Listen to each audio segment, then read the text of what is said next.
Call this meeting to order.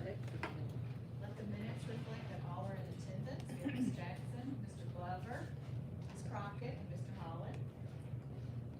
I would like to call Mr. Holland to lead us in invocation. Please remain standing for the pledge. Let us pray. God, thank you for all of the blessings. Thank you for our school system, our students, teachers, parents. Please give us wisdom to make decisions tonight. Please guide us over this next month as we pray for graduations. Just be with our graduates, be with their parents. God, please be with, we've got several students in our school system that have health concerns. Just be with those children, be with their parents, be with medical specialists. God, just lay your hand in them. Just so we pray. Amen. pledge allegiance to the flag of the United States of America and to the republic for which it stands, one nation, under God, indivisible, with liberty and justice for all.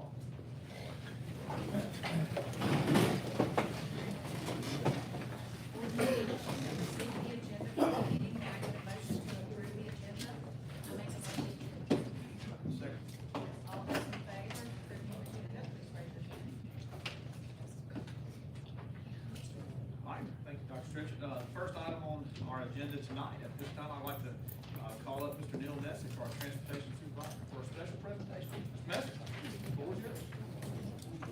Good evening. Tonight, we would like to recognize the following Transportation Department employees who were voted by their peers as 2025 Talcott County Schools Bus Drivers of the Year. First, our Talcott Bus Driver of the Year is Mr. Mark Holder. He has 9 years of service with the Talcott County Schools.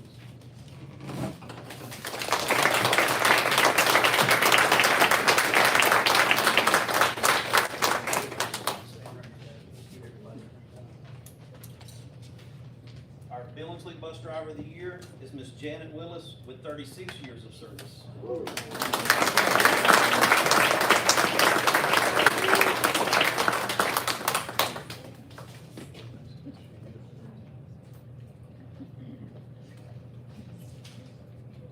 Our Marbury Pine Level Bus Driver of the Year is Miss Carol McAdam with 28 years of service.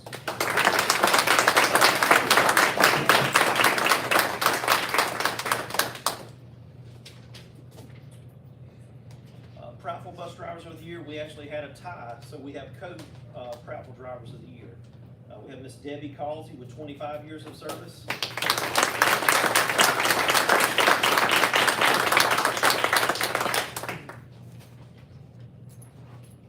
And Mr. Chris Holyfield with 17 years of service.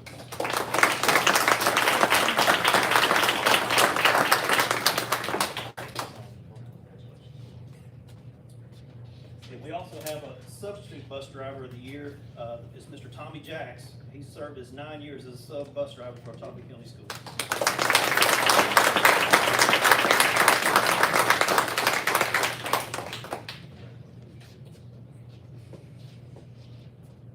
hey, on behalf of the Board of Education, guys, thank you so much for, all that you do. You know, we say it a lot of times, you guys are probably the most powerful people that a student's gonna see. You're the first one they see in the mornings, you're the last one they see when they get off the bus, headed to home. So we appreciate all that you guys do, and, you're a valuable part of what we're doing. So guys, let's give them one more big hand.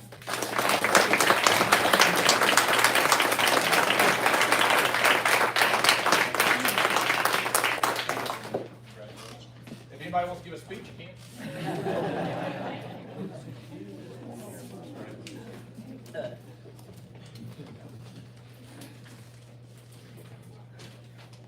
Once again, thank you, Mr. Messick, and our bus drivers. We appreciate what you guys do. It's always good to be able to start off on a good note, and it's been a really good year. And Mr. Messick, we appreciate your leadership and all that you guys do to give us such a great transportation department. The next item on the agenda tonight is our criterion review. Several months ago, I was approached by several different representatives from our county commission, Prattville City Council, and our local delegation to look into the feasibility of what is called a hybrid school system. This model would have involved ACBOE taking in all of the city of Prattville, including the portion located in Elmore County, as part of a new educational model that would have theoretically helped educational funding for Ottawa County Board of Education. Criterion was contracted to study the hybrid model and provide feedback. As part of the study, Criterion evaluated all revenue streams, all expenses, and all possible outcomes of a hybrid model. The hybrid model would have required a large contribution from the city of Prattville and possible other contributions from other entities in the form of a yearly contribution. As part of always trying to be prepared for all situations, I wanted to have a plan in place in case that the city of Prattville, instead of wanting to do a hybrid model, eventually wanted to do a city system. So you're pulling the same data to look at the hybrid model. So why not study both of them at the same time? You're looking at all the data. There's no sense in contracting twice to look at the same data. So again, I just wanted to be ahead of the game one way or the other to look at all possibilities. You know, we were challenged by our constituents to find a solution, and that's what this is set out to be.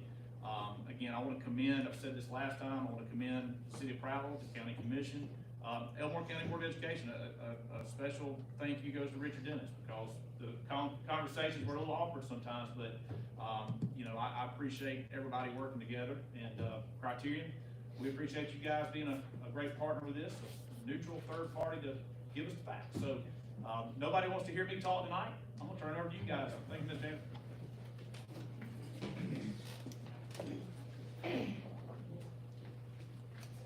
Mr. Woods, you board members, thank you for having me back. As an old superintendent, nothing makes me happier than to see a board start a meeting with, we used to call it in Jefferson County, good things are happening, where people get a pat on the back and a thank you, and that goes a long, long way. So what a wonderful way to start this board. I believe you, Matt. Driving the bus is not an easy job, and obviously you have a great team of bus drivers and in the transportation department. And for those drivers that are staying, there will be a portion of our presentation tonight about transportation, which you might find interesting. So again, you want to take over and just Good enough, dude. thank you for having us back. And for those who are not familiar with us, we were here at a work session, and ma'am, this is slipping. Is that okay if I just put it right here? Yes. Okay, all right. We were here at a work session recently, just going over findings of a report that has been worked on since December. And Criterion Consulting is, and as I said at the work session, we don't consider ourselves consultants because we're former practitioners. We've been superintendents and chief school financial officers. So if I may reintroduce our team, Dr. Costanza, if you'll stand, Frank Costanza was the longtime superintendent in Tuscaloosa County. Since retiring, and I put quotations around that, he has served as interim superintendent in Sylacauga, in Talladega City, in Trussville City, and has recently been asked to come back to Pell City as an interim superintendent, as their superintendent's left for another job, and he is there as an interim. So brings a wealth of experience and information. And then Ms. Sheila Jones, Ms. Jones is a retired CSFO, former State Department of Education Finance Department employee, then became Chief School Financial Officer for Jefferson County for many years. She is right now working with the Albertville City School Board on their budget preparations, and has done recently work for the Pike Road school system just outside of Montgomery. My name is Phil Hammonds. I'm a retired superintendent, having served in Sylacauga, Pell City, and the last 9 years as superintendent in Jefferson County, Birmingham. And then when I retired, I went to the city of Alabaster, as it was still part of the Shelby County school system, and they were doing a look at what would it take for us to become our own school system, and Alabaster did form its own system, and I'm happy to be there as an interim. So, again, we've been where you are. We know there are so many nuances and issues to address, and what we want to do as your partner is, again, provide you with information that will help all parties concerned come up with the right decisions as to the future of education for the young people of the communities and counties that are served by you. And one question we always keep in mind and think to ourselves, because I know that's what you're thinking as board members, is what's the end result? What is it that we're looking to do? What do we want numbers to tell us and show us? But what do we envision to be the outcome of deliberations and hearing from the community? And I understand this is being live streamed tonight, so again, I commend you on your transparency, always out there, again, wanting the facts to be known by your constituents. But how does education, how's it wanting to be in the future? How do we want it to look? What is the end? So, having said all that, what we've done, and we've done several of these for a number of municipalities throughout the state, including in North Alabama and in Central Alabama, criteria with one for Daphne, down in the Mobile area in Baldwin County. So what we want to do tonight, and the main charge we've been given, is to look at the financial piece. And at the heart of what you'll be seeing tonight and hearing really are two pro forma budgets. One is if the city of Prattville were to form its own school system, what would be the financial resources that it would take, not only to start a city school system, but to sustain it over the years. And then the second pro forma budget is what would Autauga County look like without a city of Prattville as part of its school system. So deliberations, reviews, discussions, all those are healthy things to continue having that dialogue. And a number of elected officials, it's good to see so many of you here tonight, as again, you look for the common goal and how do we get there. So having said all that, who's doing the PowerPoint for me? Sheila? I used to get pretty good evaluations as a superintendent, except with technology. I just finally gave up my flip phone recently to go to it. I know, so I need all that like I did on that. Our thanks, first of all, to so many people that helped us. Without data coming from city officials, from county officials, from the school system, we could not have put together compilations as far as the financial part of it, and transportation. I know Dr. Costanza relied on your director and got great help. Everyone we called on was most accommodating and very helpful to say, here's the information that you requested and what you need. To Mr. Woodfin, he has been always accessible in all of our conversations with him, meetings with him. His guiding principle is we want to come up with the right decisions for our students, not only now but into the future. So again, I commend Dr. Woodfin and the board for that vision that you have. We use a firm out of Huntsville called Lean Frog. Kind of a strange name, but they're very good at what they do. They serve a number of school systems throughout the Southeast with all kinds of studies. They do a lot of analytical work, things that, again, I can imagine a demographer has to look at in terms of coming up with numbers. So we use Lean Frog for the demography demography section of the study. And then, when I sit down, Dr. Costanza is going to come and give you an overview of transportation, just as an example of how extensive an operation of the school system is, and the volume in a system this size in a community such as Pratt. So again, our thanks to everyone that has helped us. So we start out, Ms. Jones, with looking at populations. We look at student enrollment numbers. And let me put this out here. Numbers like these are not stagnant. You have people moving in and out of communities.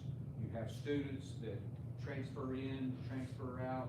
So numbers go up and down. So we had to take a snapshot of a particular month and day and month as to your enrollment here.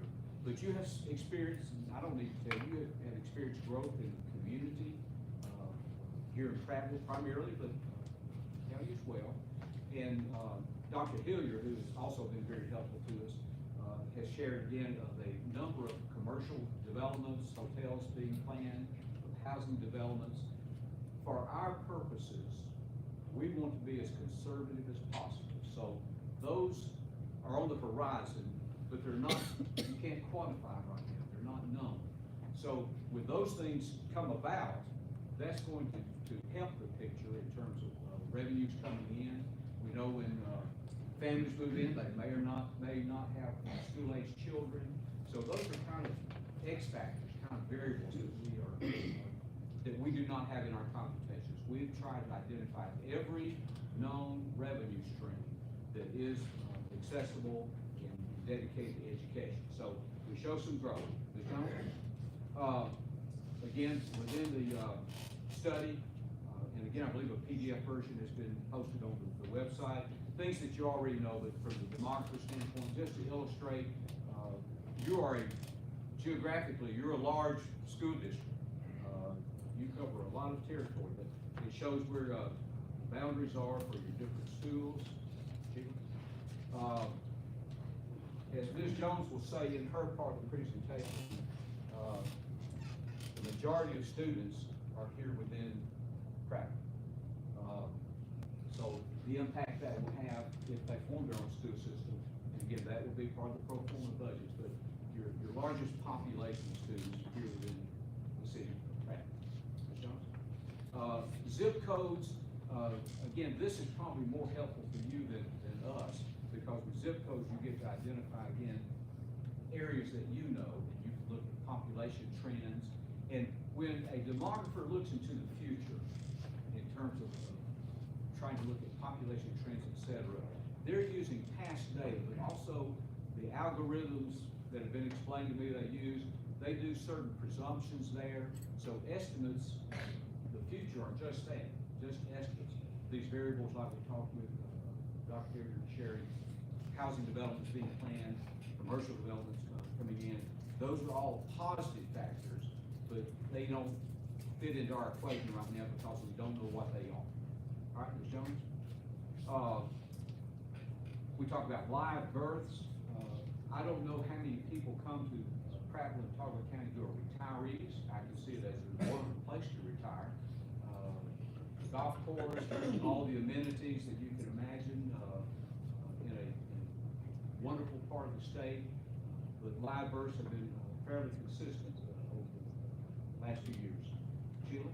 Now, I've rambled, but if I can say one thing clearly is that, again, what we want our role to be, what we envision ourselves as being of service to the school system, to the board, to the communities, is we want to bring you information from that third-party standpoint, not one to make a recommendation that you should or should not do this, or go in this direction or that direction.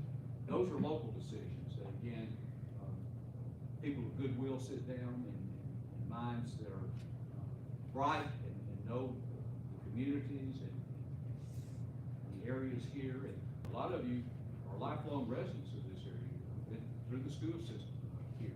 So you have those roots, you have those connections that, again, help even more so.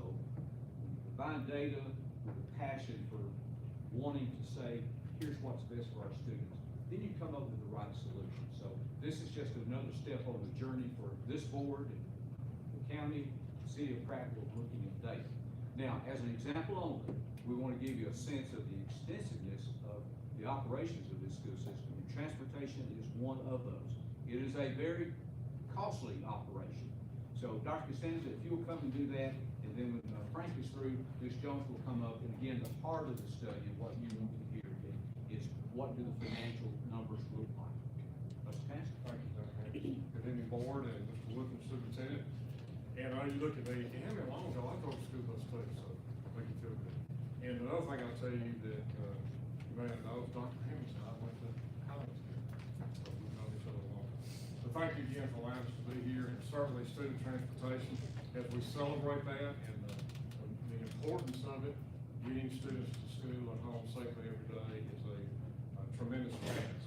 And when we're looking at transportation, again, thank Mr. Messer and his staff for providing this information. Now, a lot of the information, going back to what we went over before, relates to how we're funded and how we earn school buses, how we earn employees, and how we earn the different things that take place. One of the significant things is that in your student population, as we said earlier, you have 5,344 students enrolled. And when you're looking at that number, 4,028 students in this system ride a bus every day. That's 75% of your student population. That's significant. As Dr. Hammond's pointed out to you, transportation is a major aspect in the operational part of the school system. When you're looking at the number of buses, of course, you see what you currently have, and that number's significant, 131. But when you're looking at what would happen if there was another system formed, then you're looking at a leftover amount of 81 buses, buses to be conveyed to Prattville. Well, that's 61.8% of the total buses. And all the other details that come from not only your transportation department, from the State Department of Education. So those numbers are not things we just developed, they're numbers that reflect in your budget and how transportation is funded in your system. The next slide really talks about how we earn buses, and again, that goes back to formulas that you receive, and I know you know this, transportation is not fully funded. I hope in my lifetime, which is probably not much more, it will be. And then you can see where you earn it. But again, the formulas, and I can't stand up here and give you those numbers, but anyway, that's what you earn. And then in relation to how you earn positions, of course, based on your annual transportation report that's done every year, that goes to the State Department, is calculated, and this is how you earn. And this would be in terms of what would happen should a new system be formed.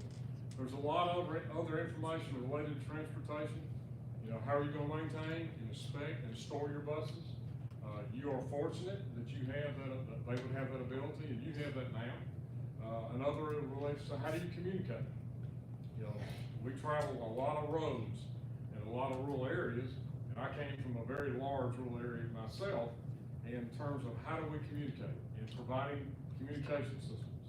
Then you're looking at fueling, the cost associated with that, what the state provides you, and what you're able to do, and how bus drivers are able to purchase fuel, which you do an excellent job of that as well. And then also, you gotta pay insurance, you have to cover, you gotta provide protection. So that's a cost associated with that as well. And then you also, in your packet, we've already talked about this, again, the spreadsheets that outline the state formulas, so you have that to make sure that the documentation's there, another spreadsheet, and then you have the organizational structure related to transportation. County systems and transportation is a major part of the operational thing that you're doing now in this school system. Thank you.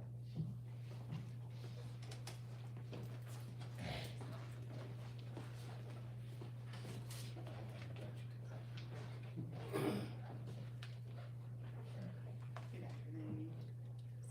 We're glad to be back again, to go over this super exciting bunch of numbers.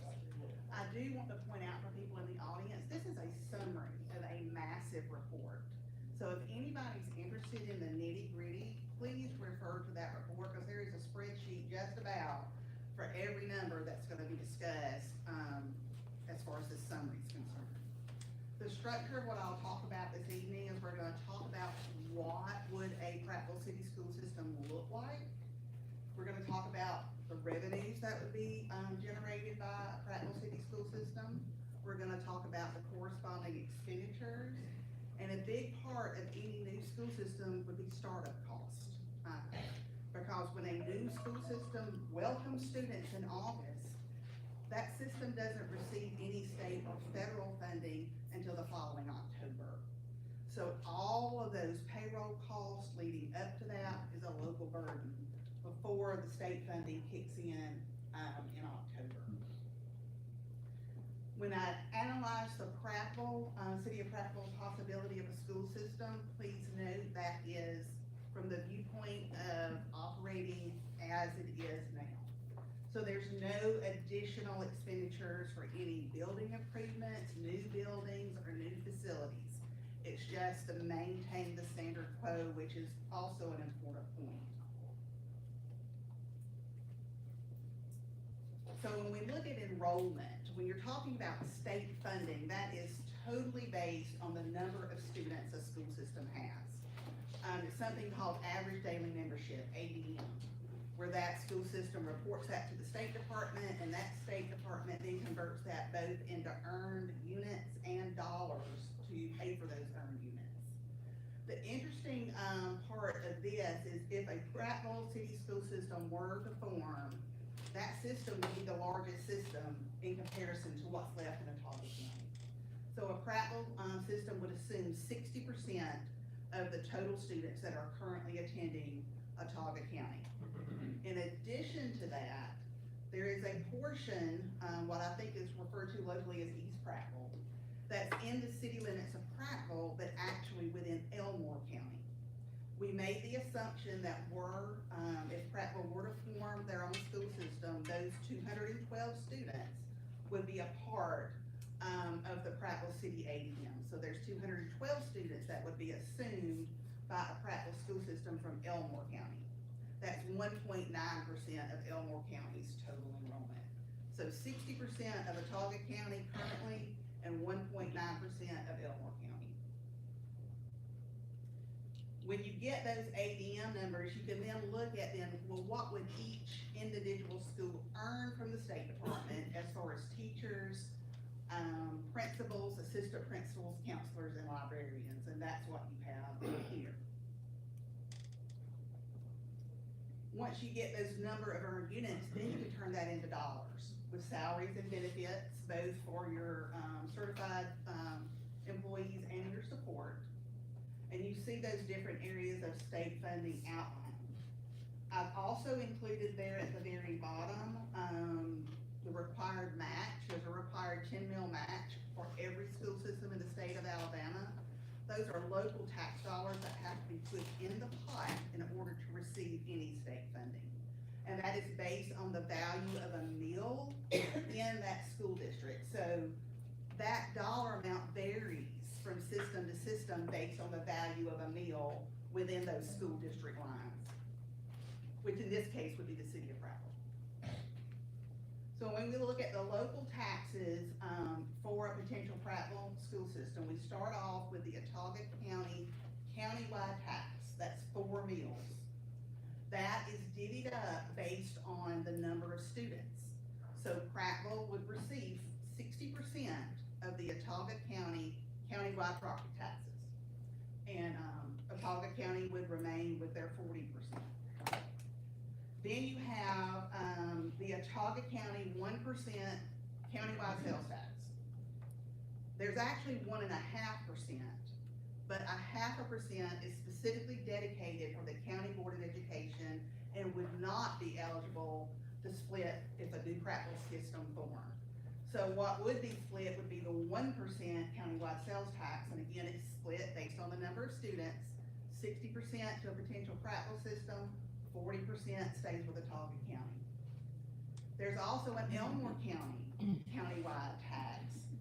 That little 1.9% would be allocated based upon the number of students to a potential Prattville system.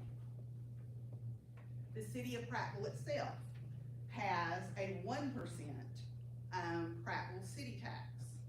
That is the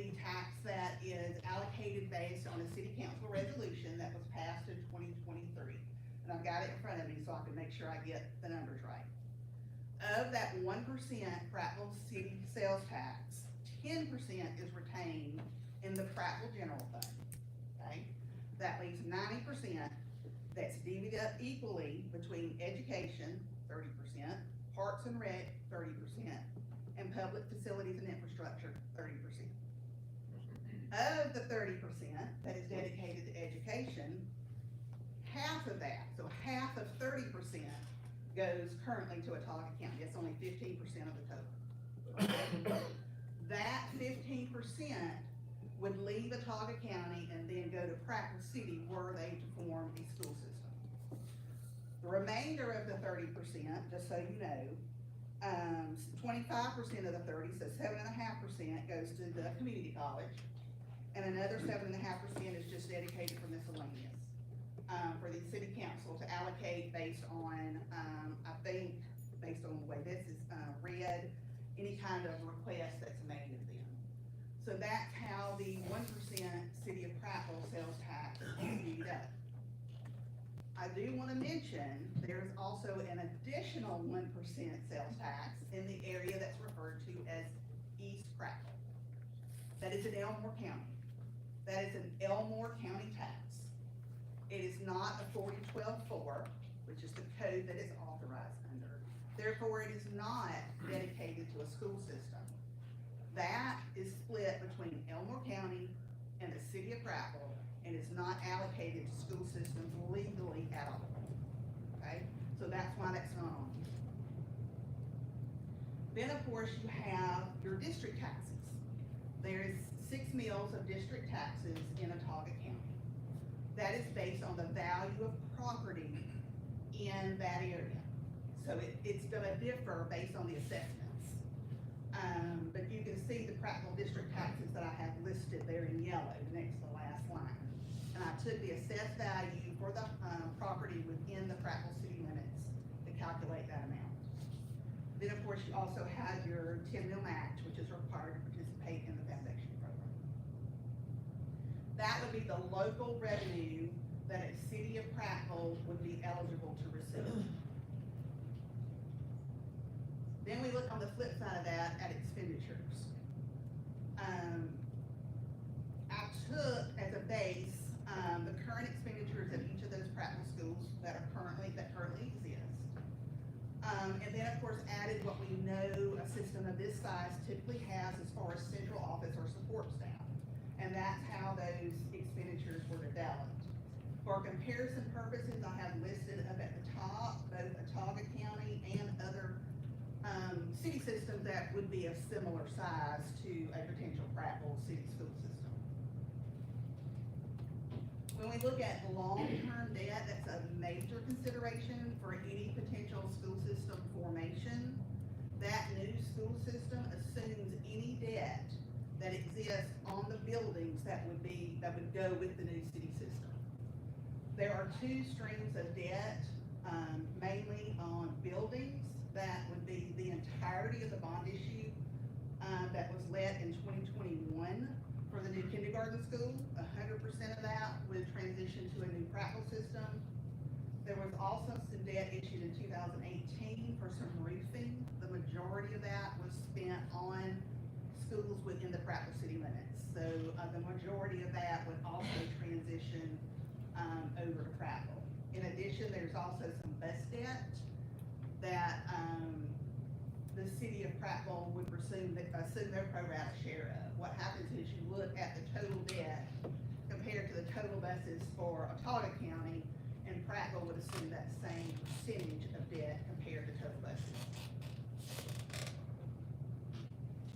Let's talk about the startup cost.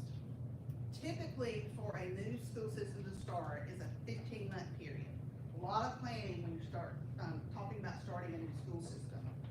Of course, the first step is you have to have a board.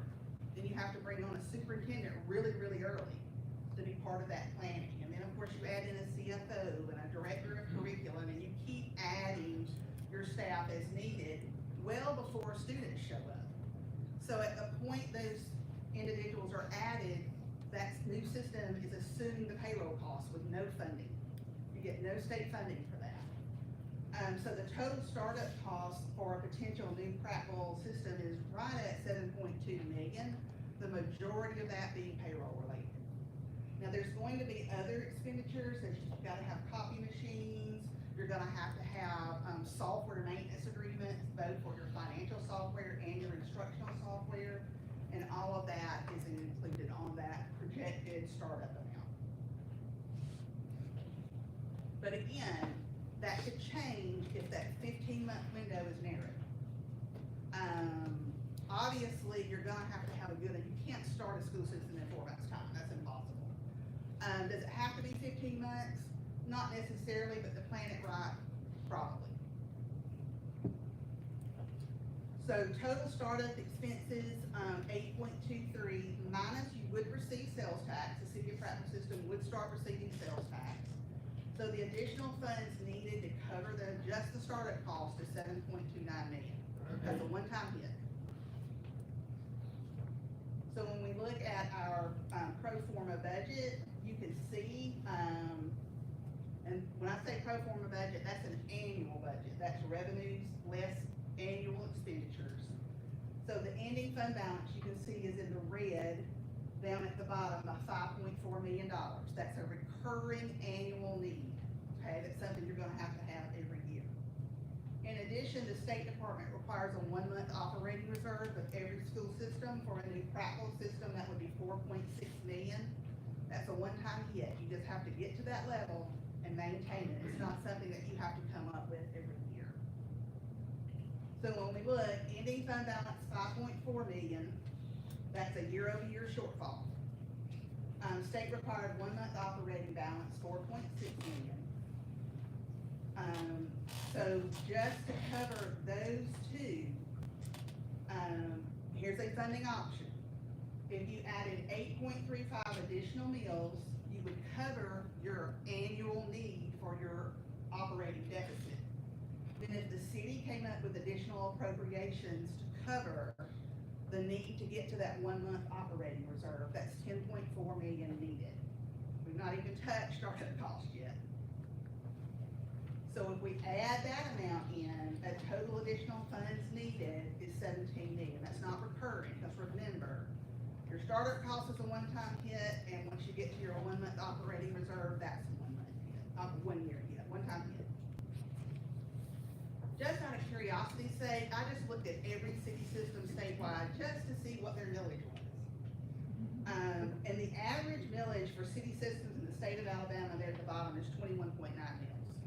So adding an additional 8.35 mils, quite honestly, is one of the lowest we have seen for a new startup that I've been involved in. Typically, we're telling a new startup, oh, you need an additional 25 mils or 30 mils or what have you. So 8.35 is fairly low.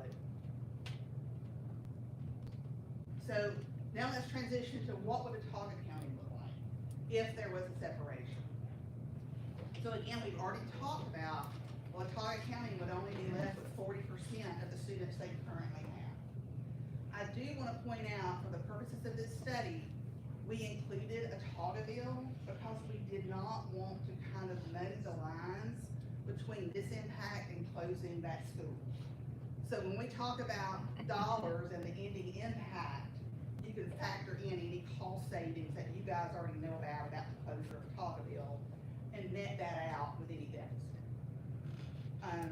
But these are the ADM numbers. I will point out, not every student currently attending a Prattville City school lives in the city limits of Prattville. So there's 700 some odd students that would have to find a home at a remaining Autauga County school. These are the units that would be earned. It looks like additional units, and it would be for the remaining schools, simply because, again, you're having to pull those 700 students out of the current Prattville schools.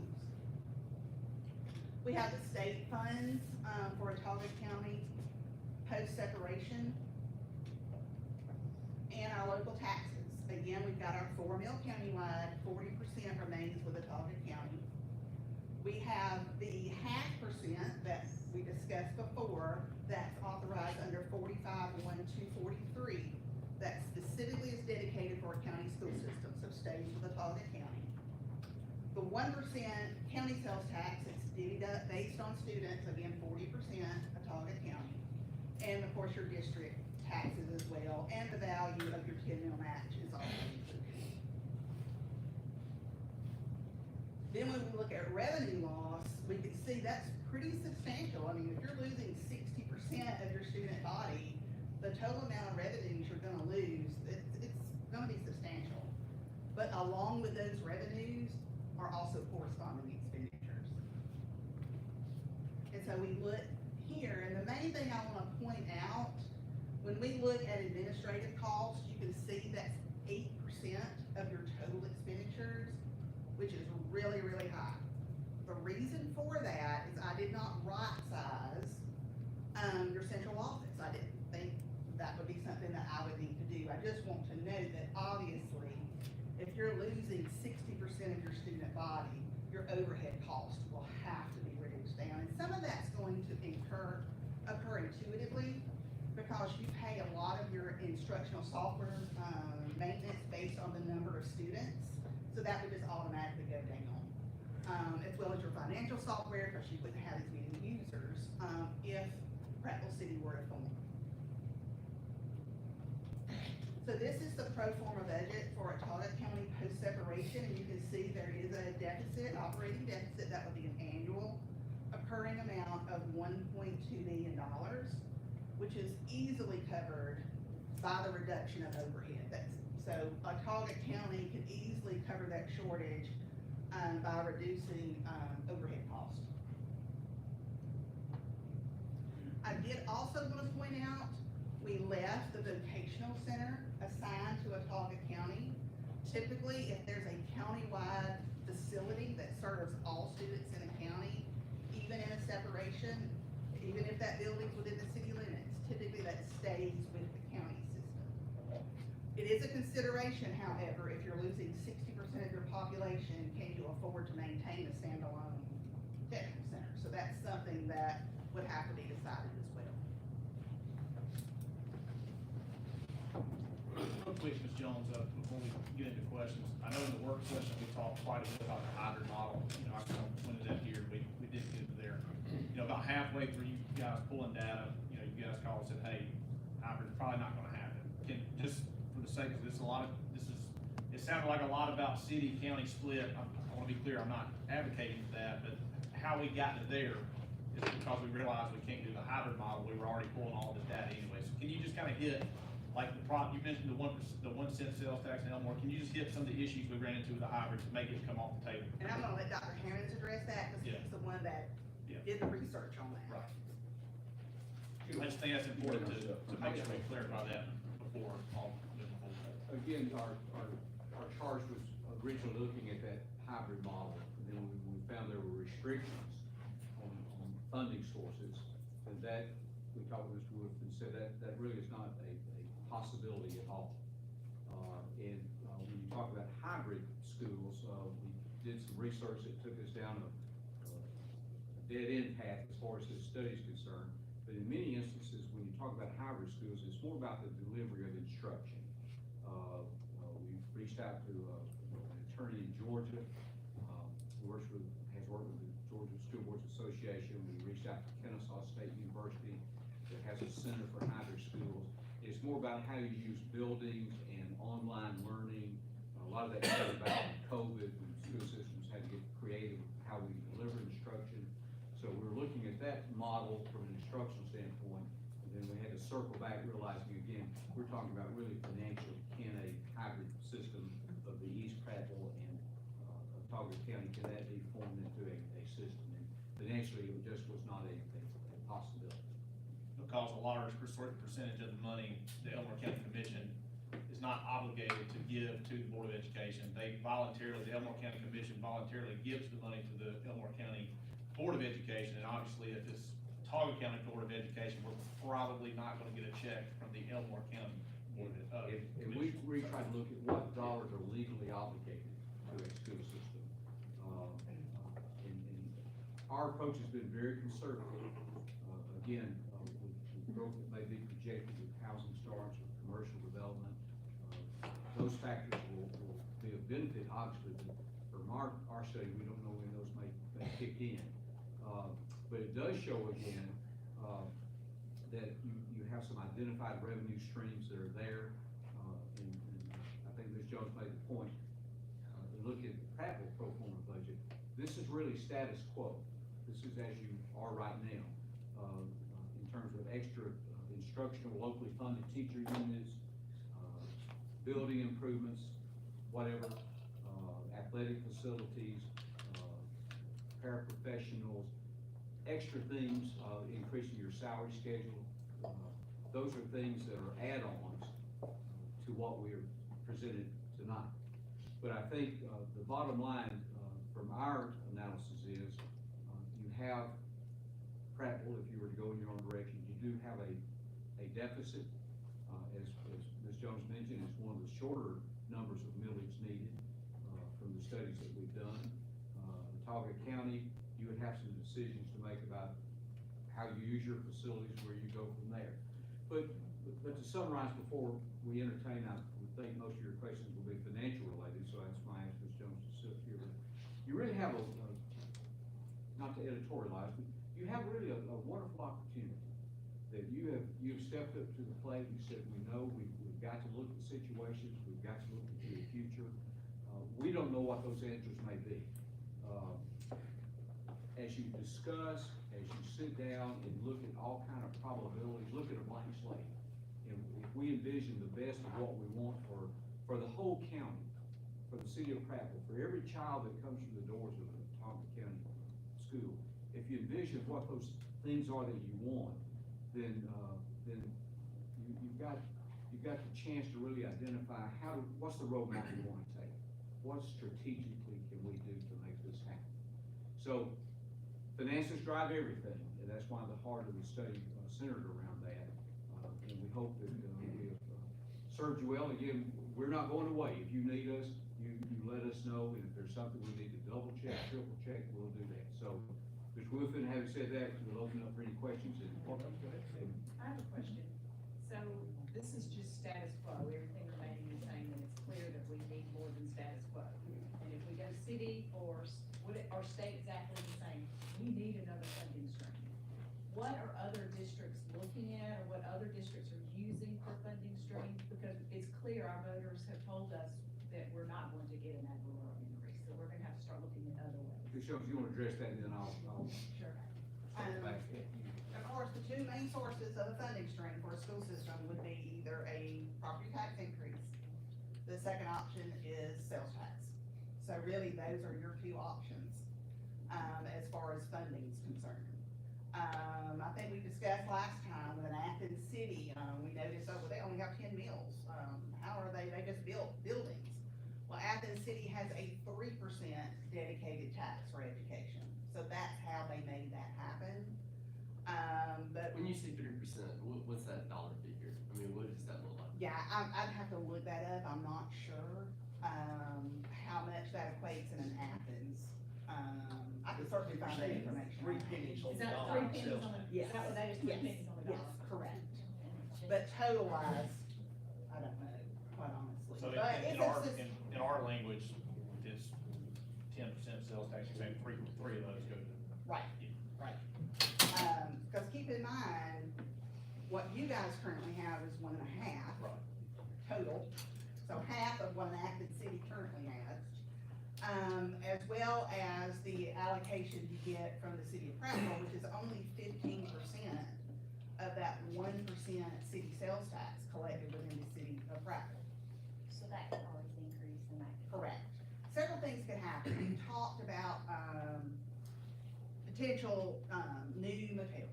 So that's an additional lodging tax that is not allocated to a school system, but would go to the city of Prattville.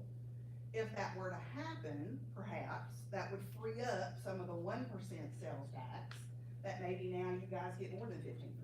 That's just a possibility. Those are some things that could be considered. So glad you mentioned a few of those things, they're all written down here. Just a piggyback off, you gave a couple examples.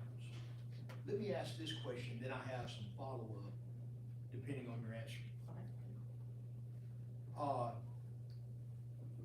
Does a Board of Education have the power to legislate or levy taxes or fees to fund education? No. No, okay. I knew the answer to that. I never would have asked if I had not. I'm glad I got it right. Who does? That would be either a municipality or a county, Or? the state. The state. There you go. I knew that answer. Thank you. Okay. So with that being said, you know, I'm not sure that we did a really good job when we asked for an ad valorem increase of explaining. We don't have the power to create a funding mechanism. We don't. We're at the mercy of the counties and the states that any system may lie in. Okay? So a little history in Talk County, and I've got a historian right here, and I know she'll know this. In the 1920s, the state put a $6 meal minimum on education. Okay, that was mandated in Talk County. Okay, we had no other increase in Talk County until the 90s when the state mandated another 4, getting us to the minimum of 10. That's where we are. Now, we have asked several times, as Tracy indicated, okay? And we have failed miserably all except one time. We lost by like 32 or 38 votes, one time. And that was because it was just in the city. Yeah, and that was sort of a funky kind of deal there. But here's the thing. We've been accused of being fear mongers and everything else when we ask, okay? But I got a couple questions to ask, okay? What will it take? What has to happen? When will we, the people of Watauga County, get creative enough to fix this problem? I don't know the answer to that, okay? I don't know the answer to that. I have ideas. You mentioned one, future lodgings tax. It's not just one new hotel. There are 5 new building permits in the last month, or few months, that have been granted here. Future sales tax growth, not just in the city of Prattville, but we have a entity trying up north of here in the county to incorporate at an exit. How far do we have to look to find a rooftop education use tax? Let me tell you, if you get to Larry Puckett, you in the county that's just done. Okay? There are ways, people, for this problem to be fixed. We just can't do it. We're elected up here to run this and to do the best we can. We cannot do it. We have no power to do it. There are people who do. So that's where we are. Mr. Glover, if I can add to your comments, were so well taken. One of the things that we learned, and of course in my role across the state, is the public does not understand that the State Department of Education, the state of Alabama, does not send you money to build schools. Never have.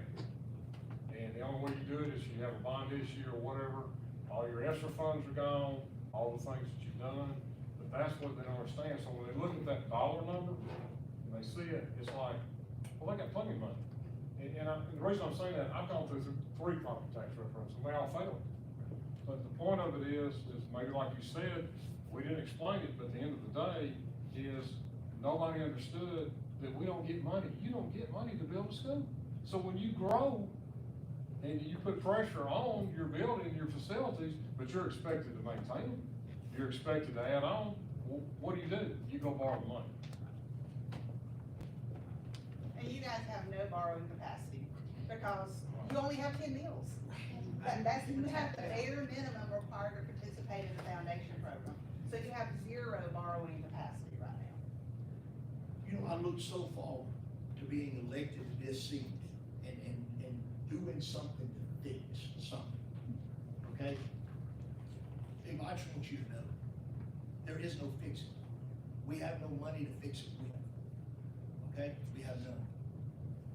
We have to have, period.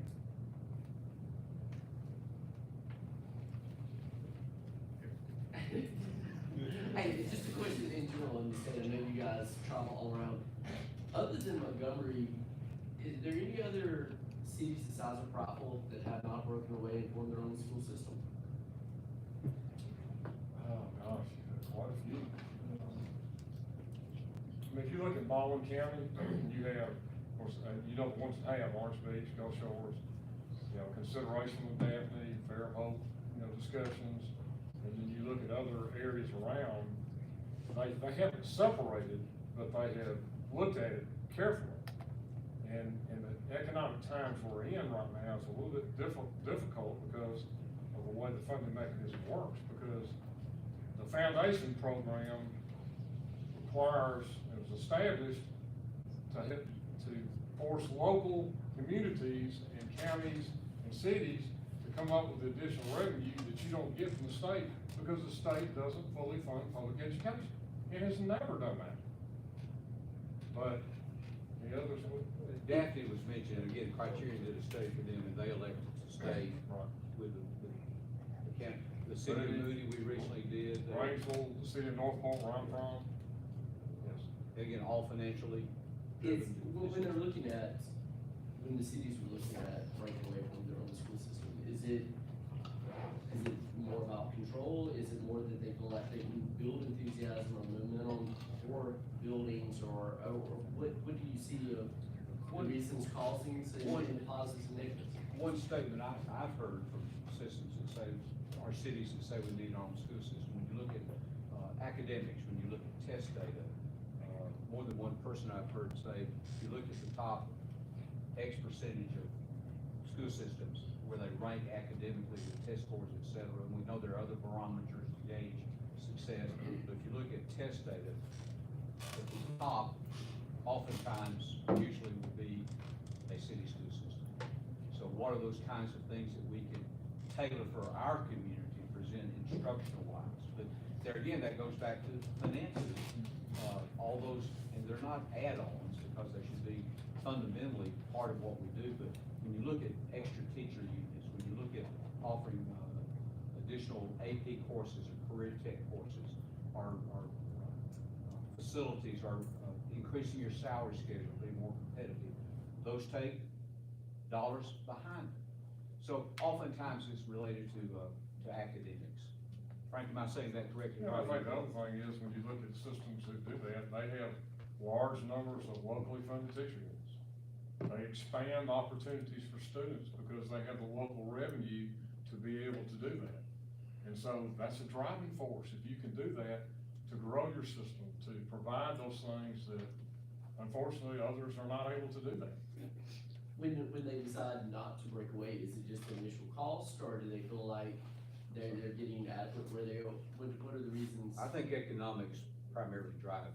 And in the season we're in, you know, as we did that, adding tax was not popular, obviously, because of the way things, the costs are so significant right now.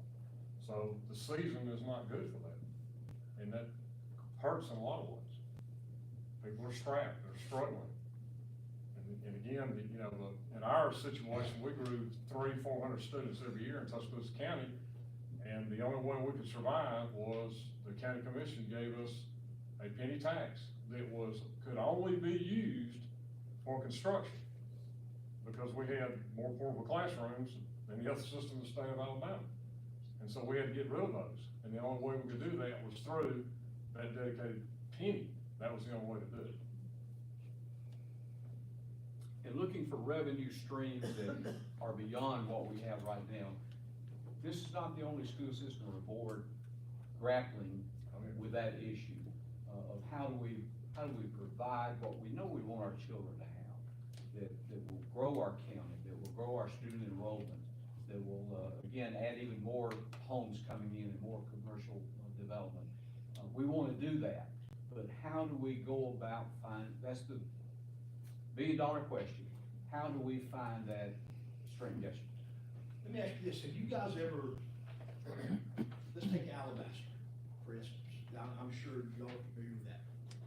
Have you ever gone back and looked at the benefits that a city may be enjoying once they become a city system? Alabaster, if you drive through there, you see all kinds of positive indicators about a very successful school system. I don't know if you've been to Alabaster, Thompson High School in Alabaster is a college campus almost. My cinema photographer friend back there is nodding yes. It takes a day to tour it. It is just a drawing card for families to move there. If you look at the scholarships that are awarded from where they were part of a very good school system. But where they were at that point and where they are now, it's just grown astronomically. If you look, they recently bought a church building, which was in a storefront, like maybe a grocery store or something, some form. They purchased it and are turning it into a state-of-the-art career technical academy. So, if you drive through town, there are banners on street lights or whatever, their logo there is Champions of Our Future. And that community just has supported, Dr. Vickers, the superintendent, the board there, have done a wonderful job. But you do see that pride, that is there, and, they win a lot of football games now too, don't they? You know, they're the state champions for, I forget how many years in a row.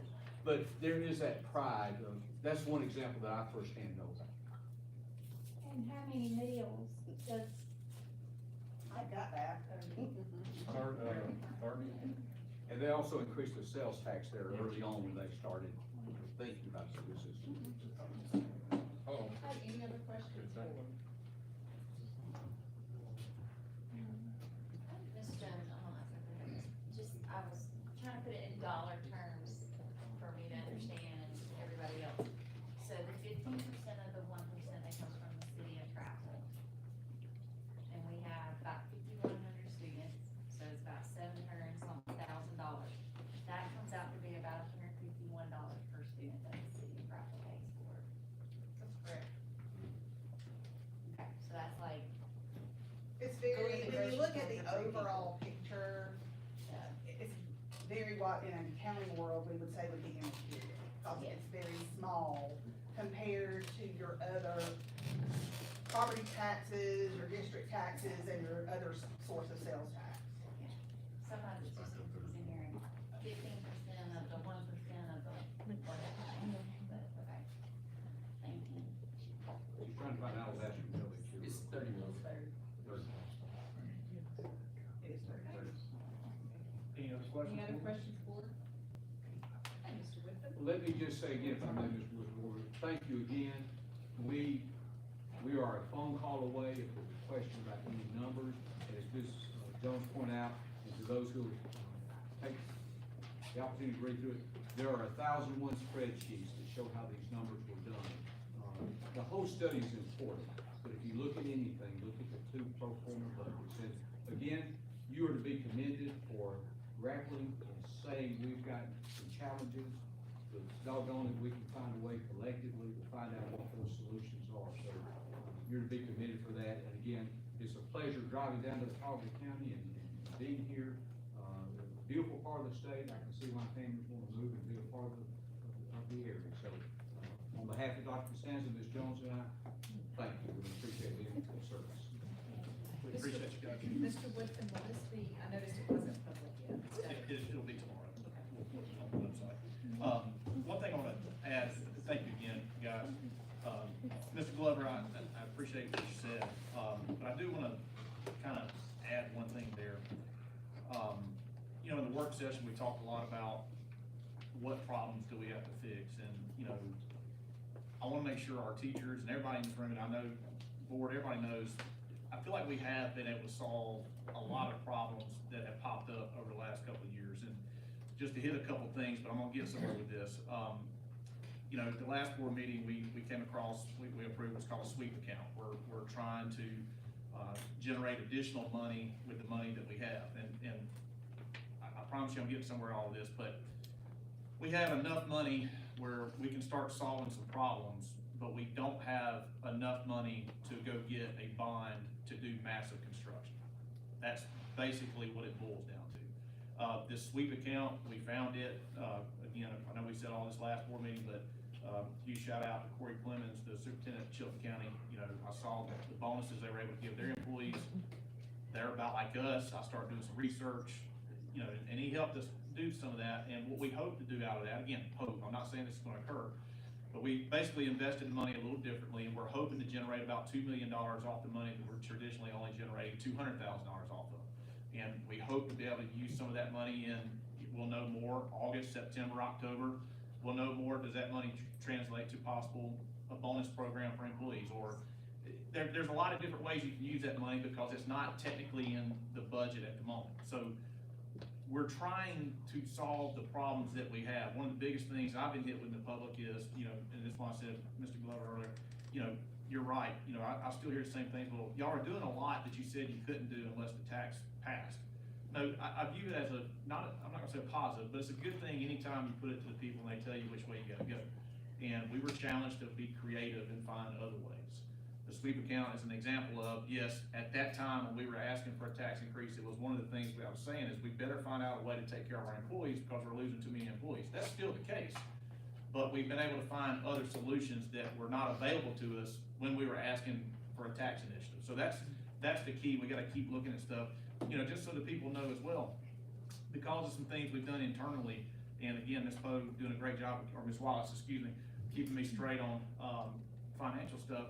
This is the first time this year that we met with principals and we were able to staff their schools, not based off of what they earned last year, but what they are projected to need next year. As somebody who's been in the district for 20 years, that's never happened. And I don't mean it ugly, it's just because of some things we were able to move around internally. That's a big deal. It don't sound like a big deal, but it is a big deal. You're starting to fix some of your infrastructure problems. You know, we've added SPED units. We've widened out the fine arts programs and other things. But the two major long-term problems that this study is pointing out to everyone, I've researched how much it would cost to build a new high school. Everybody in the city of Prattville says, hey, our facilities are bad, and they are. I mean, there's no two ways around that because that's a major expense. To build a new Prattville High School right now, you're looking at $150 million, you're looking at $9.4 million a year. We've done a good job of being about $1 million to the good in our budget.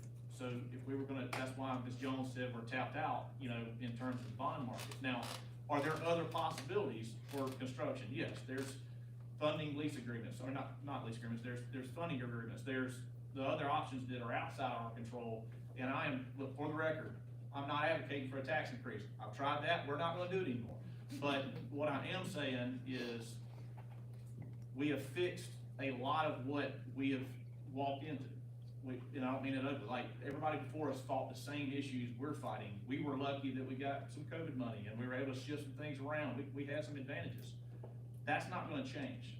But the long-term problems of growth in the city of Prattville and growth in the Marbury Pine level, there are two major problems that I'm telling you, and this is what Mr. Glover was getting at, we can't solve.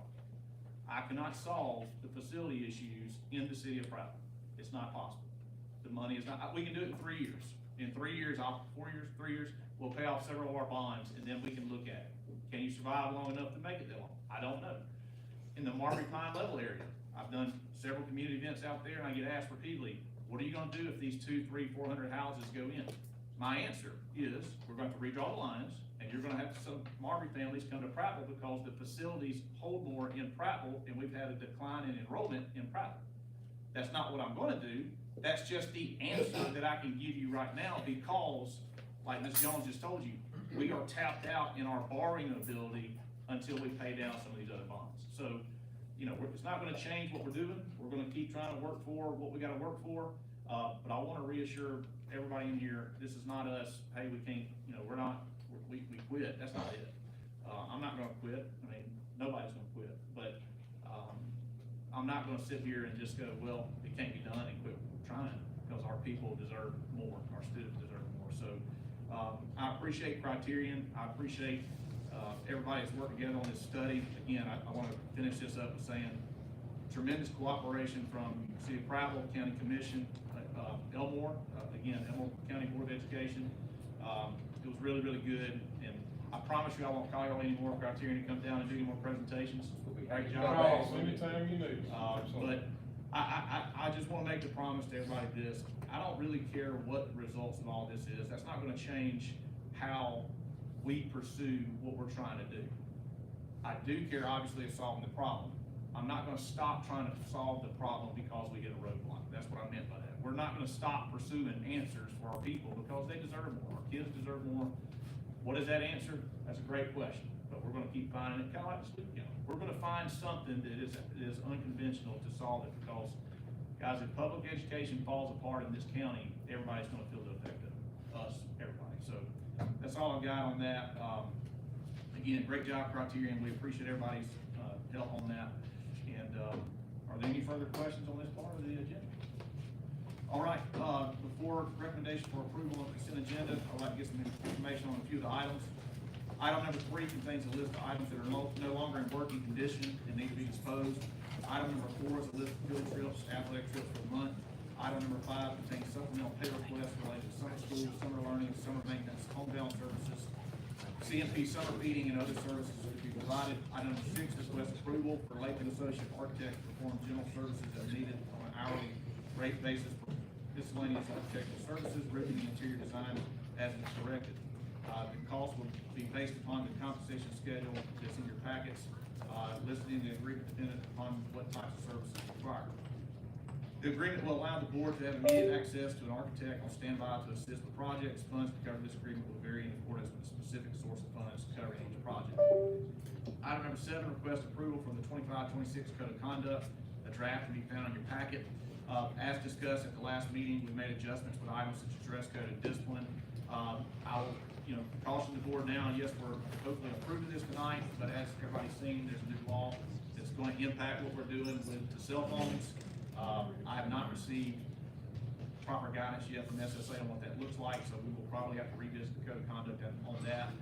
And also, we have a couple principals meetings come up where we will start working on our internal discipline procedures, so we may make some more adjustments. So, I feel like the code of conduct's pretty tight, pretty wound up. We're much further ahead than what we were last year when I came in. I got that to y'all way too late last year, but you will see some adjustments as we move forward. Item number 8, request approval for an update to policy 5.03, which is the attendance policy. The update clarifies what constitutes an absence in terms of percentages of the day missed. Item number 9, request approval for an update for policy 6.19, which is the promotion and retention policy. The changes proposed are better aligned with all grade levels and have clear and concise language. Item number 10, request approval for an update to policy 5.19, which pertains to changes with the dress code that is reflected in the code of conduct for the 25-26 school year. Item number 11, request approval for an update on policy 5.42, which covers immunizations. We're always good at this. The policy update also seeks to clarify requirements and have clear and concise language. Item number 12, request approval for winning bid from ESS to be awarded the bid for substitute teacher and non-instructional staffing services. The winning bid of a markup of 28.5% was the lowest responsible bid. The market percent is based upon the rate ACVOB has listed on our salary schedule for various positions. We've received bids from 5 bidders.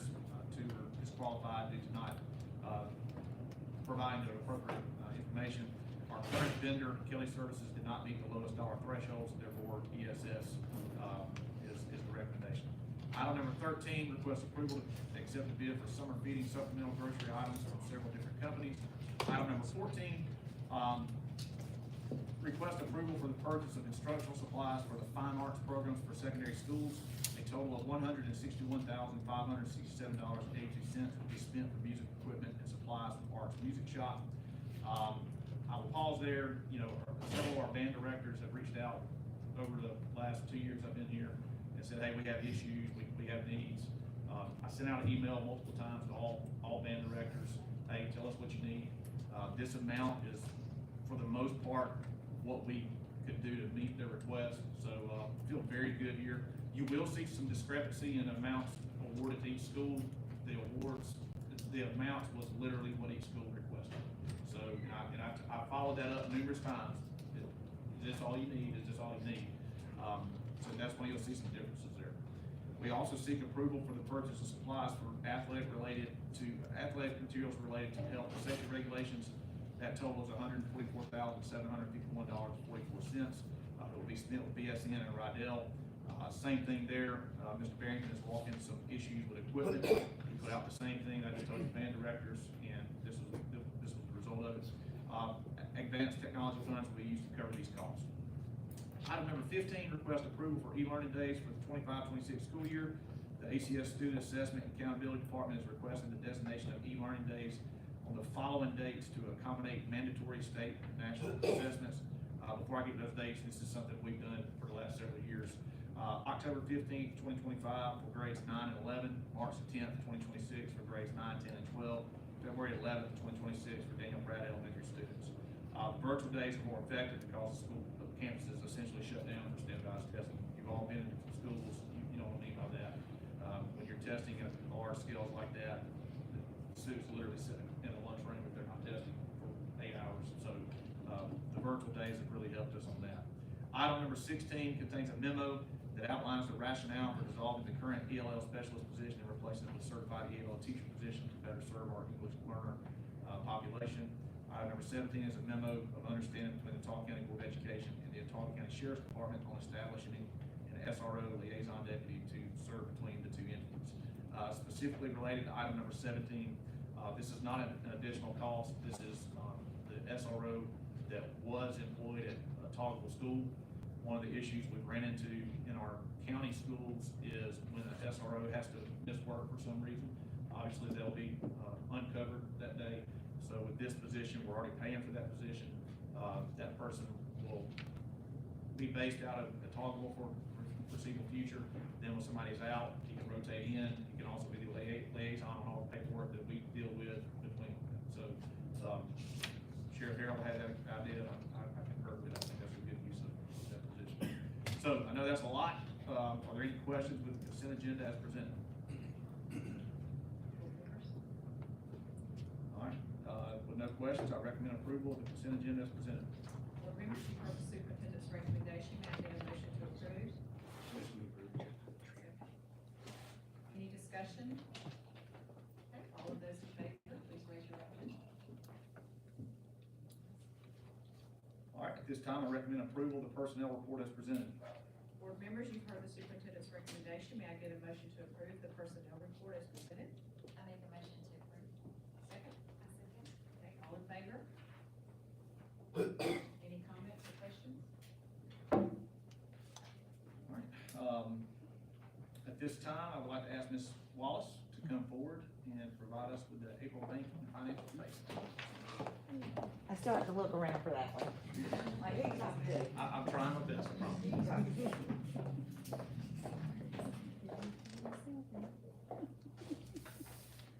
Good evening. So the financial presentation will be for the month ending with the date April 30th. At this point in our budget, we should be at 58%. And as disclosed in your board packet, the total revenues as of the end of April were at 66% of our budget, which is at $59.1 million. The district's expenditures are at 54% or $51.8 million. So you can see that we're tracking right where we need to be with our expenses. We have a small uptick in about 1% of the revenues. We received some additional state funding, so that's the uptick of that 1%. Our fund balance ended for the month of April at $57.9 million. Payroll for April was $6.8. Our local revenue analysis year to date is $17 million, which is 79% of our budget. You're gonna see a decline now. We've collected our major ad val. We've collected, that was over January, December, so now you're gonna see just based on moderate ad valorem tax and mostly sales tax now. Our local revenue is required to meet the state match, any bond payments, and our capital school funds. We have at this time met our $10.2 million match for all of those, and that incorporates what was totally budgeted out of the $21 million that we had for sales tax. Any questions on our monthly financials? All right, thanks. All right, thank you, Ms. Wallace.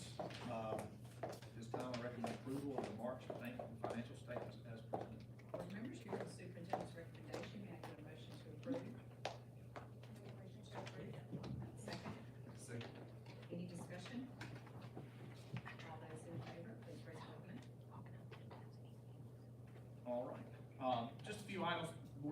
superintendent's report.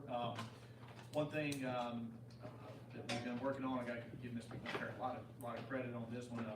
We received notification today that, the charter authorizer that we've been working on for several years, has been approved. Ms. McNair, again, thank you, that thing was, rather extensive. To be clear, I'm not actively seeking a charter school in this county. Strategically, long-term, I think it gives us some options if we need them.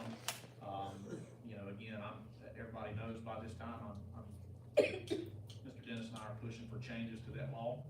This would be a vital step that we would need to do if that ever occurred at a district level. So again, this is us, trying to build a long-term option if that even comes up again. There are no plans to open a charter school or anything like that, but this process was started, I think, when you guys first came in about 3 years ago. So, we were able to finish that, and again, Ms. McNair basically had to start over and do it all, and she put in a lot of time, so Ms. McNair, I appreciate you on that. A few construction updates. The first one, Prattville High School restroom renovation, construction is scheduled to start May the 22nd. Several months ago, I came to you guys and said, hey, we want to renovate several. I listed several schools. Just so everybody knows that as well, the cost of construction is astronomical. The money that I thought we were gonna be able to do several schools restrooms, we had about $600,000 allocated. Thought we could do a lot of restrooms for that. That turned out to be one school. And that's part of the problem right now is, you know, construction costs are just through the roof. So, but they're gonna start those renovations, at Prattville High School. Prattville High School's field house, that renovation is also scheduled to start May the 27th. Again, we had to start working on that facility because there were some major issues in that building, and very glad to see construction start on that. The Billingsley Applied Sciences Lab, it goes out for bid May the 20th. I know that's been something on our agenda for over a year now. With the livestock facility, we just keep running into regulations that keep putting it further and further behind. So I'm very glad, I know Ms. Wallace and Mr. Barrington are as well, very glad to finally say that that's going out for bid May the 20th. As you know, our local delegation was instrumental in getting most of that project funded for us.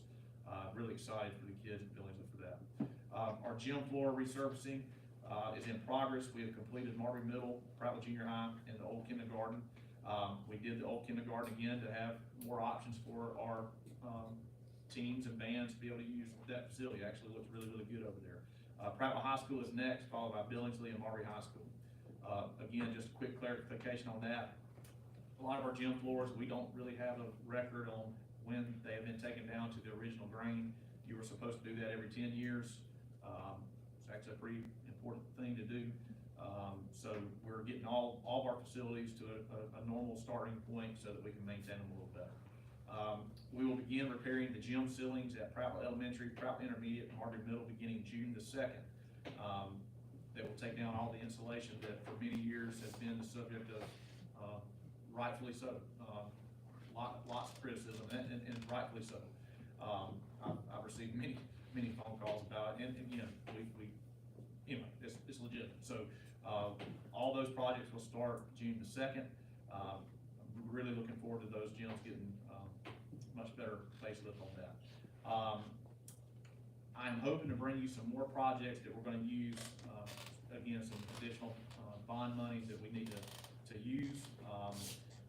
Like I said a minute ago, I don't want the public to think, well, they have all this. No, it's not large pots of money, but what we are literally trying to do is to take off the most pressing facility needs that we can with the money that we have. We're not using our general fund.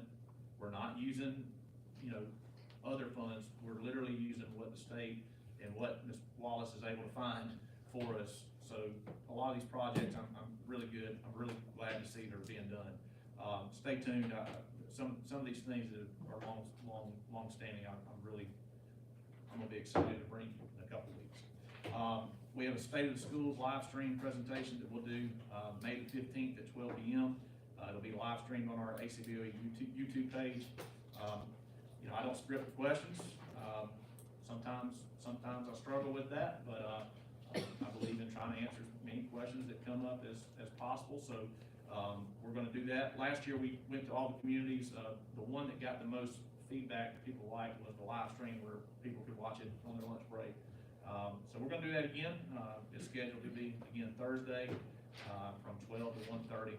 And then obviously we got, like Mr. Collins said, we got graduations firing up. Marbury's, Friday, then Billingsley Monday, Etobicoke Tuesday, Ava Wednesday, Prattville High School Thursday, and, a long break after that. So, but I'm very excited about the graduations and, ready to see the kids get across the stage. So that's all I have on my report. Are there any questions? Any questions for the superintendent? All right, with there being no further questions, I do recommend we enter into executive session for approximately 30 minutes to discuss imminent likely litigation. No votes will be taken. Board members, you've heard the superintendent's